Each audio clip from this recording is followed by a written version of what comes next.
Hi boys and girls, this is Miss Price. I'm here to read The Lion King to you. As the morning sun rose high over the African plain, animals and birds gathered at the foot of Pride Rock. "There he is," one of them cried suddenly. "There's the new prince." Everyone cheered and stamped their feet. "Welcome, Prince Simba," they shouted. They watched in silence as Rafiki, a wise old baboon, raised the lion cub high in the air. The clouds parted and the sun's rays shone down on the future king. Slowly, Rafiki lowered his arms and took Simba back to his proud parents, King Mufasa and Queen Sarabi. It was a very special day. Time passed quickly for little Simba. There was so much to learn. One morning, the king showed his son round the kingdom. "Remember," Mufasa warned, "a good king must respect all creatures, for we exist together in the great circle of life." Later that day, Simba met his uncle Scar. The cub proudly told him that he had seen the whole of his future kingdom. "Even beyond the northern border?" Scar asked slyly. "Well, no," said Simba sadly. "My father has forbidden me to go there." "Quite right," said Scar. "Only the bravest lions go there. An elephant graveyard is no place for a young prince." Simba hurried away to find his best friend, a young lioness called Nala.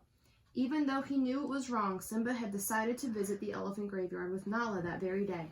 He had no idea that Scar had ordered 3 hyenas to go to the elephant graveyard too.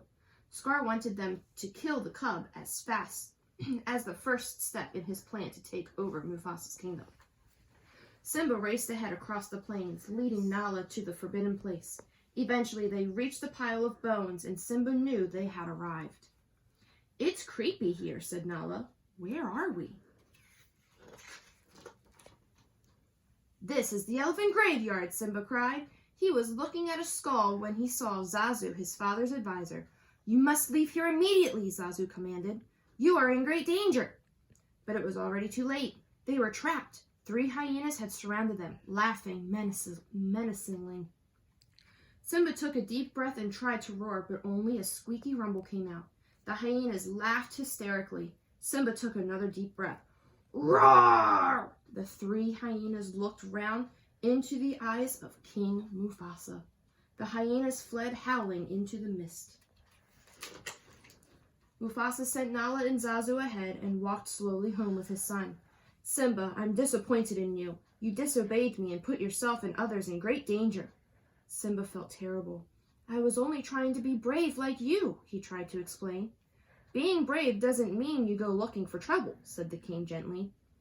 The moon shone brightly over them and the stars twinkled in the dark sky.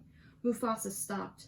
"Look at the stars. From there, the great kings of the past look down on us. Just remember that they'll always be there to guide you, and so will I." Simba nodded. "I'll remember."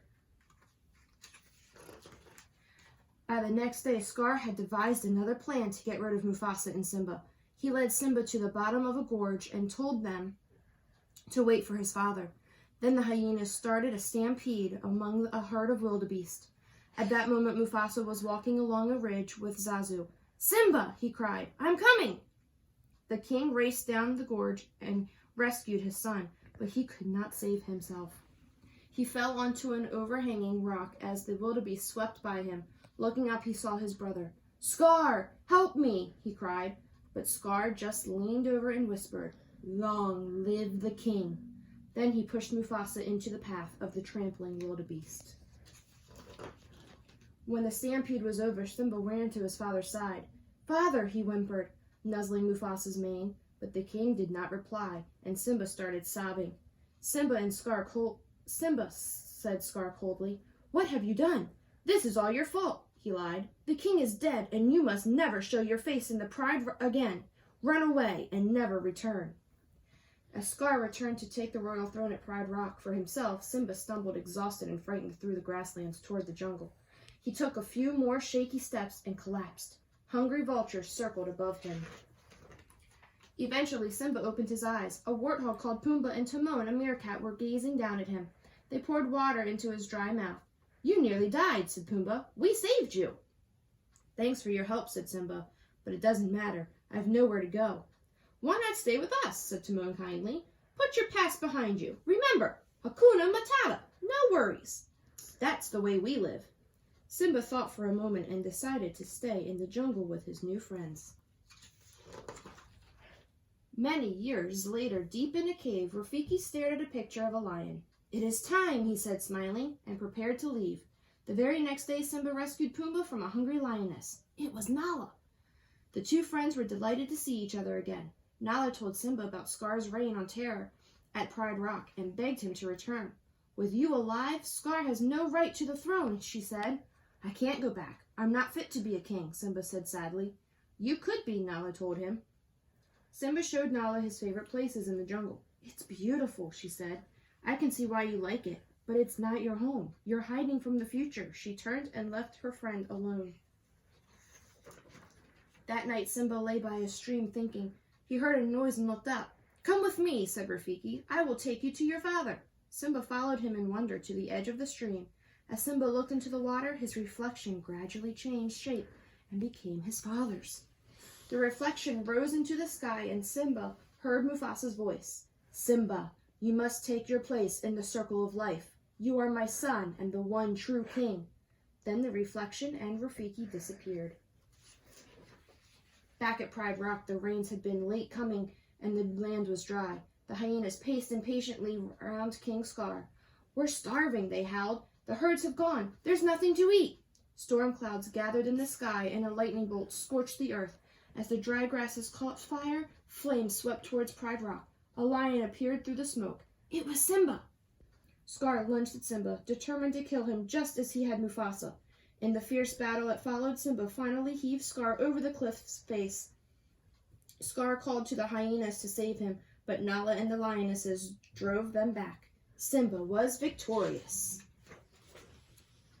Nala went to Simba's side. "Welcome home," she whispered. As they smiled at each other, it started to rain. The heavy drops soaked the dry ground and stream beds filled up once again. The plains came back to life and the herds returned. One down, the animals and birds made their way again to the foot of Pride Rock.